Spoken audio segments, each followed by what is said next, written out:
बिस्मिल्लाहिर्रहमानिर्रहीम, अस्सलामु अलैकुम। माइक्रोसॉफ्ट वर्ड के सेकंड लेक्चर के साथ मैं आप सबको खुशामदीद करती हूँ।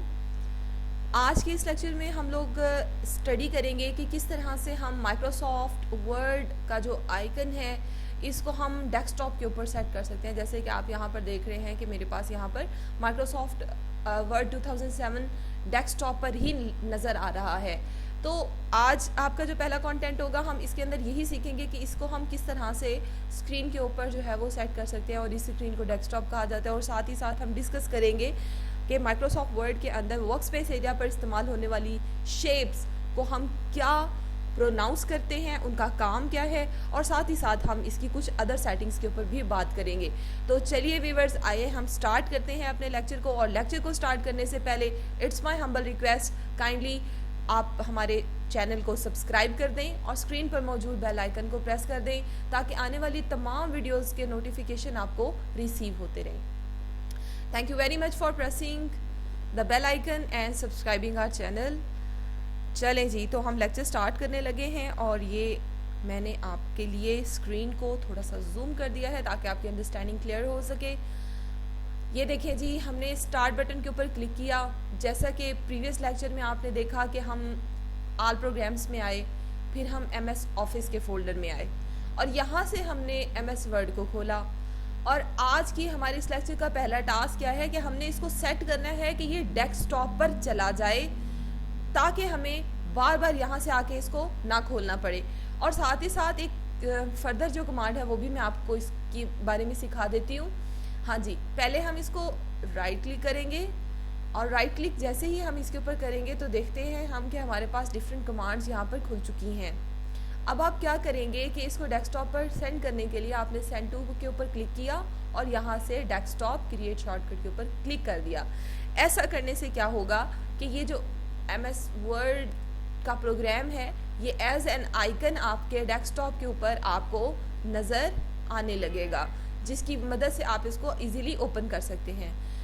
एंड द सेकंड टास्क जो भी मेरे जहन में आया, मैंने कहा चले मैं आपको ये भी बता दूं कि अगर आप चाहते हैं कि ये आपका जो प्रोग्राम है माइक्रोसॉफ्ट वर्ड का, इसको आप सेट कर दें यहीं पर कि जब आप स्टार्ट मेन्यू पे क्लिक करें तो जैसे कि आप देख सकते हैं कि मेरे पास ये ऑलरेडी यहाँ पर शो हो रहा है। और जैसे ही मैंने इसके ऊपर पॉइंटर को प्लेस किया तो कुछ रीसेंट डॉक्यूमेंट्स भी यहाँ पर शो हो रही हैं।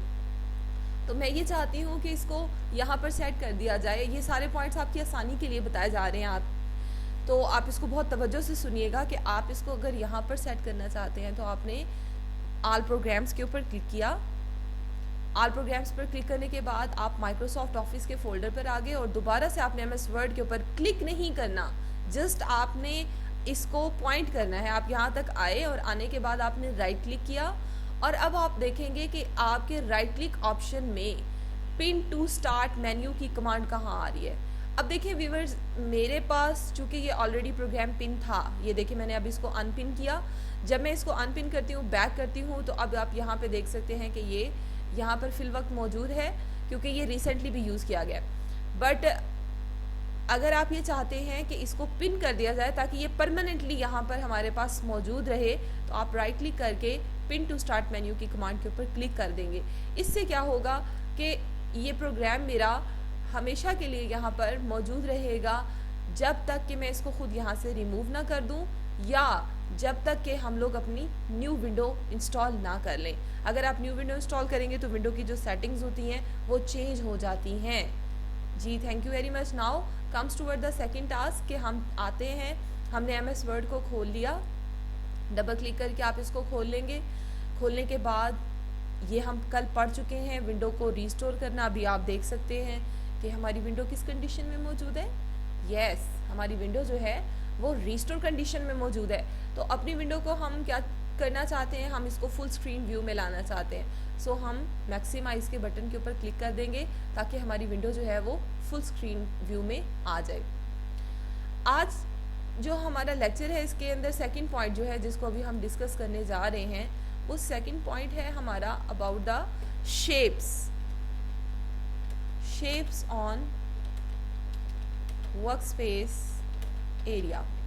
जी व्यूअर्स, आई होप आप अभी फ़ौरन इसको अंडरस्टैंड कर गए होंगे खुद से ही कि ये जो शेप हमें नज़र आ रही है, जो ब्लिंक कर रही है, टिमटिमा रही है, इस शेप को हम कर्सर बोलते हैं। ये जो शेप आपको ब्लिंक करती नज़र आ रही है, इस ब्लिंक्ड शेप को हम कर्सर बोलते हैं। And cursor is use for writing purpose, कि आप इसकी मदद से लिख सकते हैं। ठीक है, चलें सेकंड शेप की जानिब बढ़ते हैं। सेकंड शेप जो है हमारी, ये पॉइंटर कहलाती है। पॉइंटर हमारा इस्तेमाल होता है किसी भी सेंटेंस को, किसी भी पैराग्राफ को सिलेक्ट करने के लिए। अच्छा, अब यहाँ पर देखें कि हमारा ये पूरी की पूरी जो लाइन है हमारी, ये सिलेक्ट हो गई। जैसे ही मैंने पॉइंटर से लेफ़्ट क्लिक किया, आपने माउस का लेफ़्ट क्लिक बटन जो है वो प्रेस करना है। जैसे मैंने लेफ़्ट क्लिक किया तो क्या हुआ है कि यहाँ पर आप देख सकते हैं कि ये पूरा का पूरा सेंटेंस जो है ये सिलेक्ट हो चुका है। बट अगर आप ये चाहते हैं कि आपने ये पूरा सेंटेंस सेलेक्ट नहीं करना, आप चाहते हैं कि आपने सिर्फ इसके अंदर से ये लफ्ज़ जो शेप्स आ रहा है आपने इसको सिलेक्ट करना है, तो फिर आप पॉइंटर की सेकंड लुक जो है आप उसको इस्तेमाल करेंगे, उस शेप को इस्तेमाल करेंगे। और ये पॉइंटर की सेकंड शेप है, ये जो आप कंप्लीट आई बना हुआ देख रहे हैं, जो आई स्क्रीन के ऊपर लिखा हुआ आपको नज़र आ रहा है, ये आपके पॉइंटर की सेकंड शेप। पॉइंटर की 2 शेप्स आप देख रहे हैं स्क्रीन के ऊपर। फर्स्ट वन इज़ दिस, जो एरो की तरह है, और दूसरी जो पॉइंटर लुक है वो आपकी आई फॉर्म की है। ये जो शेप है ये आपकी इस्तेमाल होती है कंप्लीट टेक्स्ट को सिलेक्ट करने के लिए, चाहे वो सेंटेंस हो, पैराग्राफ्स हो या पैराग्राफ हो। इसी तरह अगर कोई वर्ड हो तो उसको सिलेक्ट करना, या कोई कैरेक्टर हो, जैसे कि आप देख सकते हैं कि यहाँ पर सिंगल एस को मैंने सेलेक्ट किया है। जी, अब आपको अंडरस्टैंड हो गया होगा कि ये शेप्स जो हैं इनका काम क्या है। हमेशा याद रखिएगा व्यूअर्स कि जब हम लोगों ने फॉर्मेटिंग करनी होती है तो हमारी फॉर्मेटिंग के अंदर, फॉर्मेटिंग हमारी तब तक हो ही नहीं सकती जब तक कि हमारा टेक्स्ट सेलेक्ट ना हो। तो इस शेप्स का जो इस्तेमाल है वो आपको ज़रूर पता होना चाहिए था, ताकि आपको पता हो कि अगर आपने कोई भी तब्दीली करनी है और आपको सिंगल कैरेक्टर सेलेक्ट करना है तो आप कैसे करेंगे, अगर आपने मुकम्मल लफ्ज़ सेलेक्ट करना है तो कैसे करेंगे, और अगर आपने पूरा सेंटेंस सेलेक्ट करना है या पैराग्राफ सेलेक्ट करने हैं तो आप उसको कैसे करेंगे। ठीक है, साथ ही साथ इसकी शॉर्टकट की भी हम डिस्कस कर लेते हैं, चूँकि सेलेक्ट की बार बार बात हो रही है। अगर हमें पूरा का पूरा सेंटेंस सेलेक्ट करना हो तो माइक्रोसॉफ्ट वर्ड में हमारे पास कंट्रोल A ये शॉर्टकट की है, यानी कि आप अपने कीबोर्ड से कंट्रोल का बटन प्रेस करेंगे और इसके कॉम्बिनेशन में आप A बटन को प्रेस कर देंगे। जैसे ही आप कीबोर्ड से कंट्रोल A को प्रेस करेंगे तो हमारी स्क्रीन पर जितने भी पेजेस होंगे, उसके ऊपर जितना भी टेक्स्ट मौजूद होगा वो सब का सब सेलेक्ट हो जाएगा। A यानी ऑल, A मीन यहाँ पर द वर्ड A जो है A स्टैंड्स फॉर ऑल, यानी कि आप तमाम के तमाम टेक्स्ट की बात करें कि आप तमाम के तमाम टेक्स्ट को सिलेक्ट कर सकते हैं। अगर आपको कोई सिंगल कैरेक्टर या सिंगल वर्ड सेलेक्ट करना है देन आप क्या करेंगे, अगर हम माउस को यूज़ नहीं करना चाहते, कीबोर्ड को इस्तेमाल करना चाहते हैं, तो फिर हम क्या करेंगे कि आप प्रेस करेंगे शिफ्ट का button, shift plus arrow keys on your keyboard. बहुत तवज्जो से देखिएगा कि जब हमें कोई भी सिंगल कैरेक्टर या वर्ड सेलेक्ट करना हो तो हम फर्स्ट ऑफ ऑल कर्सर को वो प्लेसमेंट देंगे जहाँ से हम उसको सिलेक्ट करना चाहते हैं। देन आपने शिफ्ट बटन को प्रेस किया और देन साथ में आपने एरो की को प्रेस किया। अब आप देख रहे हैं स्क्रीन के ऊपर कि सिंगल कैरेक्टर सेलेक्ट हो चुका है। और अगर हमें पूरा वर्ड सेलेक्ट करना है तो इस तरह से हम पूरा वर्ड सेलेक्ट कर सकते हैं। सिमिलरली अगर हमें पूरा सेंटेंस सेलेक्ट करना है या पूरा का पूरा पैराग्राफ सेलेक्ट करना है या पैराग्राफ सेलेक्ट करने हैं तो इस तरह से भी हम इसकी सिलेक्शन कर सकते हैं। और सिलेक्शन क्यों ज़रूरी है, कि जितनी भी हमने फॉर्मेटिंग करनी है वो विदाउट सिलेक्शन हो ही नहीं सकती है, इस वजह से सिलेक्शन करना जो है वो ज़रूरी है। शेप्स के बारे में फर्दर आपको रिकॉल करवाने के लिए, ताकि आपके जहन में ये परमानेंटली बैठ जाए और आपको किसी किस्म का डाउट ना रहे कि ये शेप हमारी पॉइंटर है, ये कर्सर है, हम क्या करते हैं कि हम स्टार्ट बटन पे क्लिक करते हैं और कंट्रोल पैनल पर आ जाते हैं। कंट्रोल पैनल में यहाँ पर आप देख सकते हैं कि लिखा आ रहा है माउस। जैसे ही मैंने माउस पे क्लिक किया तो मेरे पास माउस ऑप्शंस आ जाती हैं। माउस ऑप्शंस के अंदर आप क्या करेंगे कि आप पॉइंटर वाले टैब के ऊपर क्लिक कर देंगे। अब जब आप पॉइंटर टैब पर आते हैं तो यहाँ पर आपको पॉइंटर की मुख्तलिफ शेप्स जो हैं वो नज़र आ रही हैं। यहाँ पर आप देख सकते हैं नॉर्मल सेलेक्ट, यानी कि ये जो पॉइंटर है हमारा, अब आपको प्रूव मिल गया कि वाकई में ही अभी जो हमने पढ़ा है कि ये शेप जो है हमारी, जो एरोनुमा हमें स्क्रीन पर नज़र आती है, इसको हम पॉइंटर कहते हैं, तो वाकई में ही इसको पॉइंटर कहते हैं। आप इसको प्रूव भी कर सकते हैं। इसी तरह यहाँ पर आप देख सकते हैं कि जैसे ही हम थोड़ा सा नीचे आते हैं तो यहाँ पर लिखा आ रहा है टेक्स्ट सिलेक्ट, यानी कि ये इवेंट है और इस इवेंट के अंदर टेक्स्ट को सिलेक्ट करने के लिए ये जो पॉइंटर शेप हमें स्क्रीन पर नज़र आती है, यानी इसको हम पॉइंटर बोलते हैं। अंडरस्टैंड? कर्सर, यहाँ पर देखें कि कंट्रोल पैनल से मैंने कमांड ओपन की है कीबोर्ड। कीबोर्ड को हमने ओपन किया। कीबोर्ड के अंदर हम देख सकते हैं कि यहाँ पर लिखा आ रहा है कर्सर ब्लिंक रेट। इसका मतलब है कि अभी जो मैंने आपको बताया था कि जो स्क्रीन के ऊपर ब्लिंक कर रहा है, टिमटमा रहा है, जिसकी मदद से हम लिखते हैं, जो हमें पोजीशन बताता है कि यहाँ पर अब आप अपनी राइटिंग स्टार्ट कर सकते हैं, इसको कंप्यूटर की लैंग्वेज में कर्सर कहा जाता है। अब यहाँ पर एक इम्पॉर्टेंट बात आपको बता दूं कि ये जो आपकी कंट्रोल पैनल के अंदर कीबोर्ड सेटिंग है, इसके अंदर अगर आप कर्सर की स्पीड को फास्ट कर देते हैं तो आपका कर्सर फास्ट ब्लिंक करता है। अगर आप इसको नन कर देते हैं तो कर्सर ब्लिंक करना छोड़ देता है, जस्ट लाइक ये ऐसे स्टैंड कर जाता है एक जगह पे।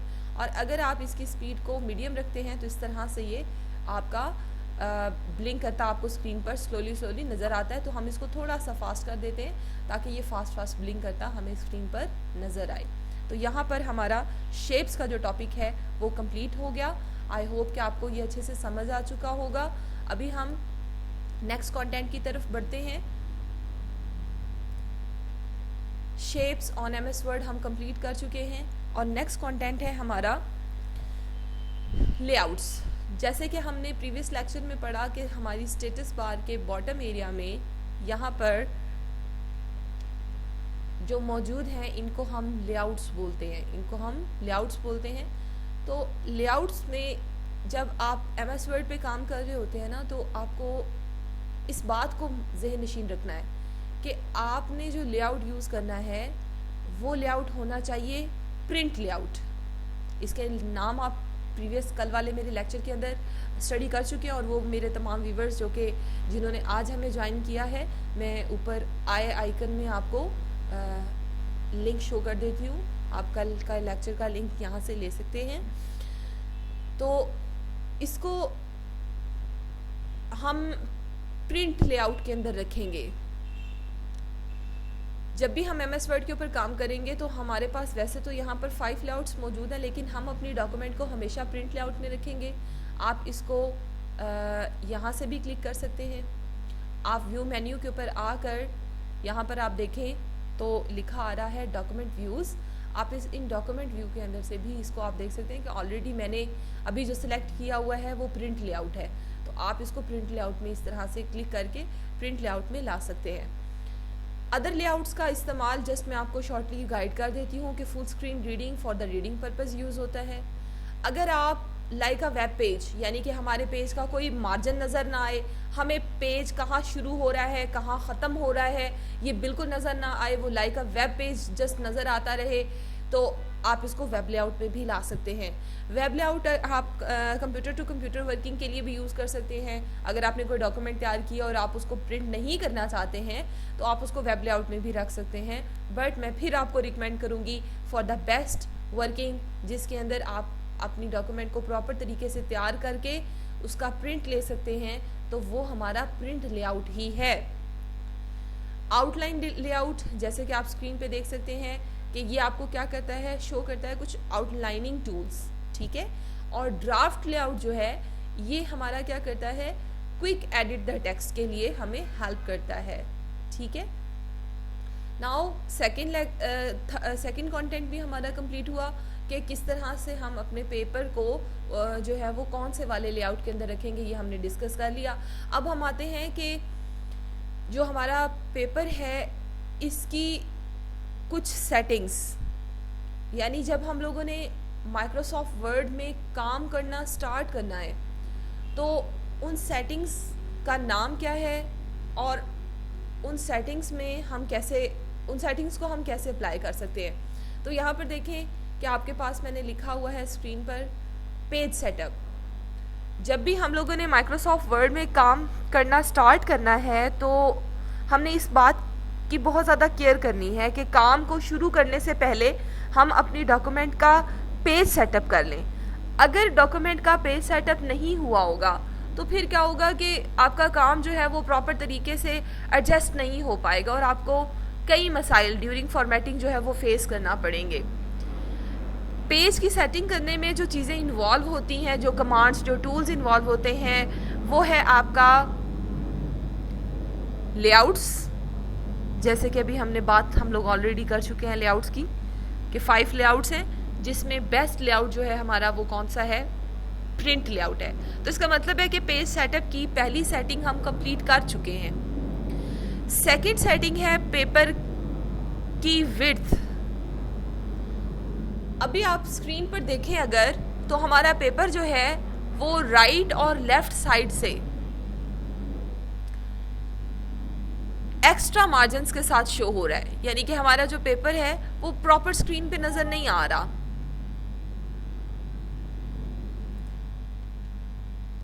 यहाँ पर आप देखें कि राइट साइड पर और लेफ्ट साइड पर जो आपको फ्री एरिया नज़र आ रहा है पेपर का वो ज़्यादा नज़र आ रहा है, जबकि पेज हमारा सेंटर में छोटा सा नज़र आ रहा है। जब हम अपनी डॉक्यूमेंट को जूम इन या जूम आउट करते हैं ना स्टूडेंट्स, तो फिर क्या होता है कि ये अपनी प्रॉपर प्लेसमेंट जो है उसको खो देता है, यानी कि ये प्रॉपर अपनी प्लेसमेंट के ऊपर सेट नहीं होता। तो इसको प्रॉपर स्क्रीन पर सेट करने के लिए हम इसकी सेकंड सेटिंग को यूज़ करते हैं, जिसका नाम क्या है, पेज विड्थ है।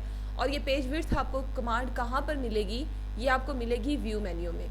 यानी कि आप क्या करेंगे कि आपने जो पेपर की सेटिंग्स है, जो एमएस वर्ड के अंदर आते ही हमें सबसे पहले इसकी सेटिंग्स जो करनी है, उन सेटिंग्स में व्यू मेन्यू हमारा वो पहला मेन्यू है जो हमें हेल्प करेगा कि व्यू मेन्यू पर आकर हम सबसे पहले इसको प्रिंट लेआउट में सेट कर लेंगे।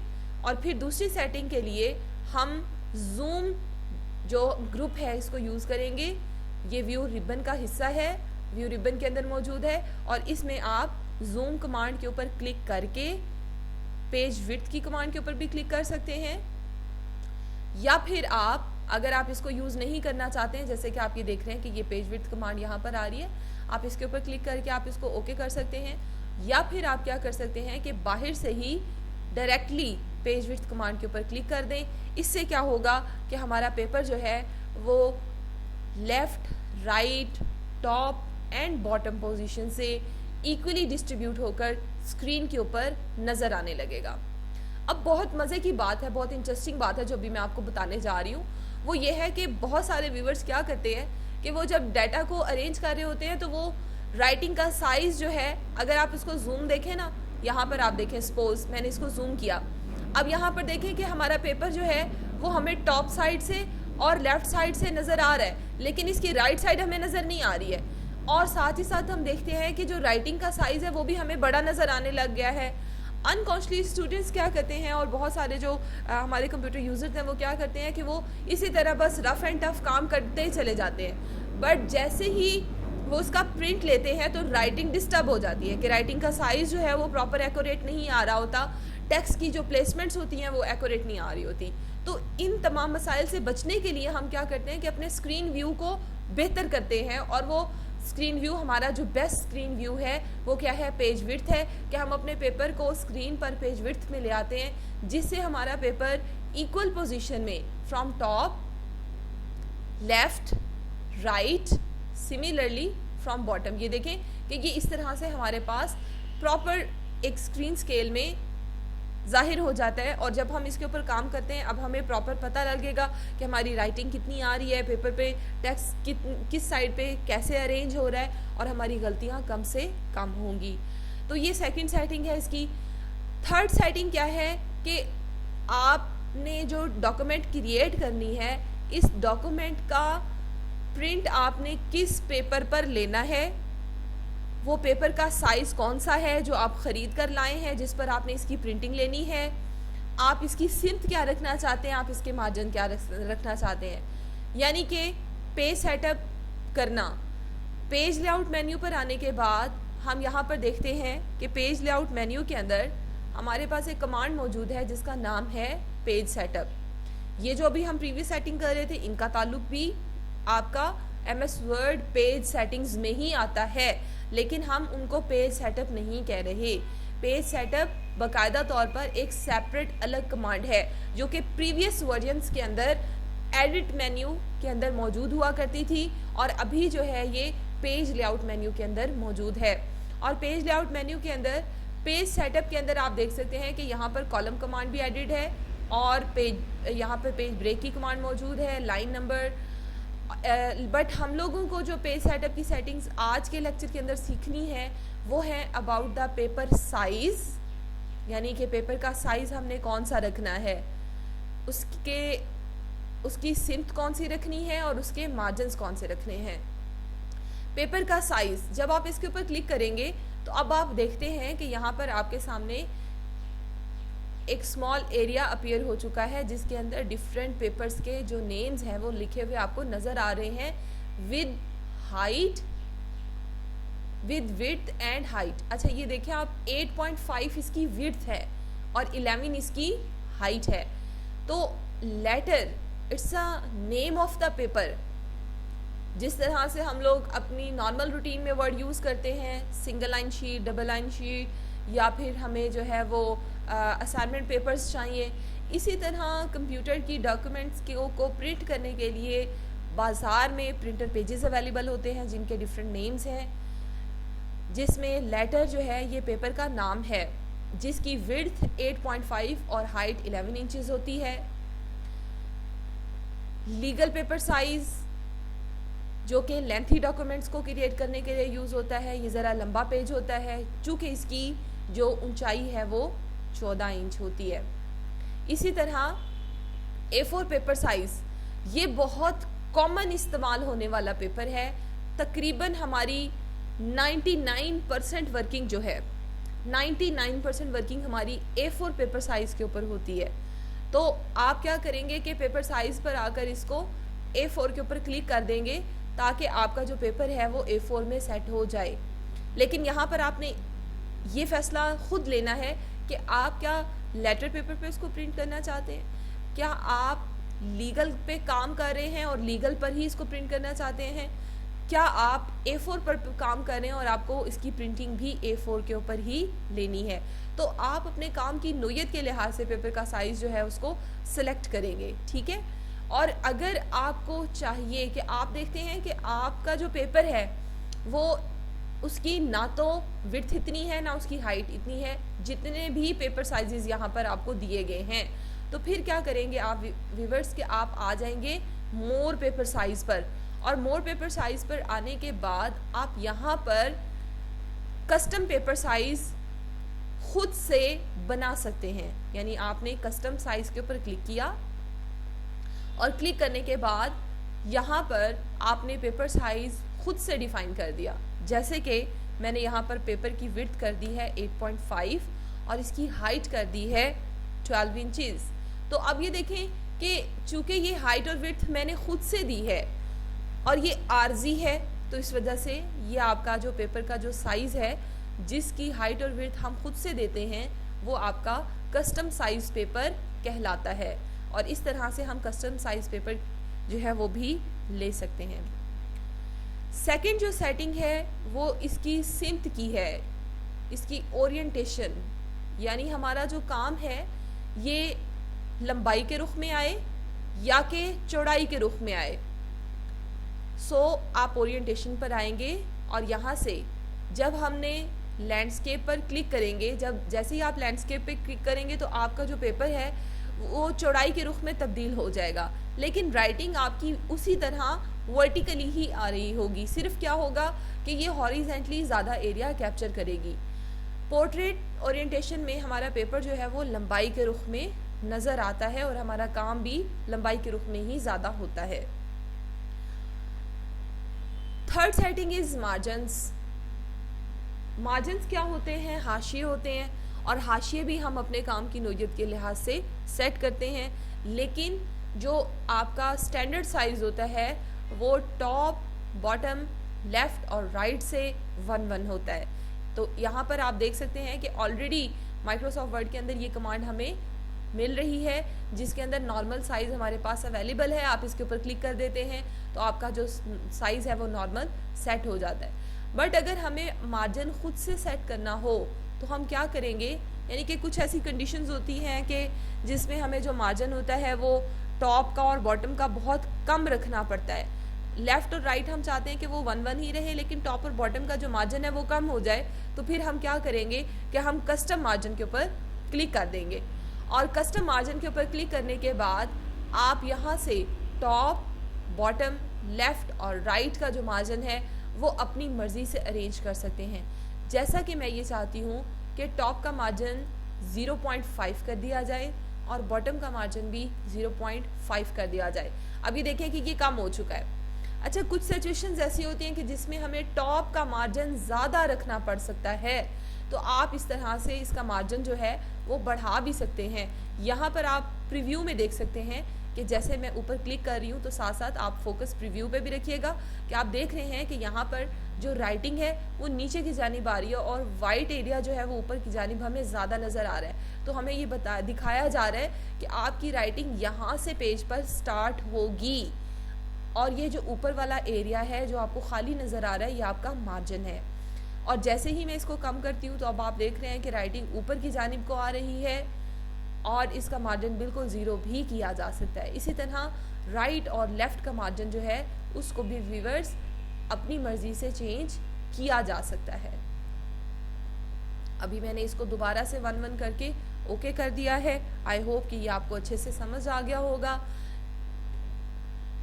अपने लेक्चर को यहीं पर मैं एंड करती हूँ। अगर आपको किसी किस्म का कोई ट्रबल हो तो आप कमेंट करके मुझे ज़रूर आगाह करें ताकि मैं आपको आपके उस ट्रबल को दूर कर दूँ, और अपनी कीमती राय से मुझे ज़रूर आगाह करिएगा। आज थैंक यू वेरी मच। अल्लाह हाफिज़।